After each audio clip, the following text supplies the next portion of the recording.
WooCommerce নিয়ে কাজ করার জন্য আমাদের প্রথমত WooCommerceটাকে ইনস্টল করতে হবে, অর্থাৎ WooCommerce যে ওয়ার্ডপ্রেসের প্লাগইনটা আছে এটা ইনস্টল করতে হবে। তো এটা হচ্ছে আমাদের বেসিক যে ওয়েবসাইটটা, এই ওয়েবসাইটটা নিয়ে আমরা কাজ করব।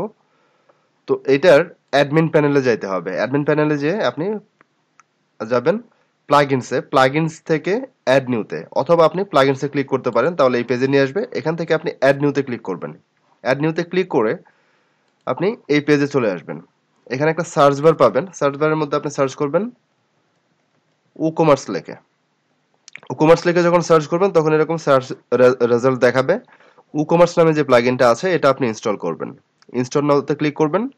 ইনস্টল নাওতে ক্লিক করার পরে এটা আপনার এখানে ইনস্টল হওয়ার পরে অ্যাক্টিভেট অপশনটা দেখাবে। ওকে, তো আমরা ইনস্টল হয়ে যাওয়ার পরে এটা অ্যাক্টিভেট করে দিব। অ্যাক্টিভেটে ক্লিক করলাম। তো WooCommerce এর পুরনো যে ভার্সনটা ছিল সেখানে দেখা যাচ্ছে যে অ্যাক্টিভেটে ক্লিক করার পরে এটা সেটআপ উইজেটটা চলে আসছিল। বাট এই অপশনটার মধ্যে সেই সেটআপ উইজেট অপশনটা নাই, এখন সেটা নাই। তো প্রবলেম নাই, আমরা হচ্ছে WooCommerce যেটা আছে এটা ইনস্টল করে ফেললাম। আমরা পরবর্তী ভিডিওতে এটা সেটআপ অপশনে যাব। বা আপনারা যখন প্রথমবার WooCommerce ইনস্টল করবেন দেখবেন যে উপরে এরকম লেখা আছে সেটআপ উইজেট বা রান উইজেট, এটা মানে পুরনো ভার্সনে ছিল, হইতে পারে তারা পরবর্তী ভার্সনে আবার নিয়ে আসবে।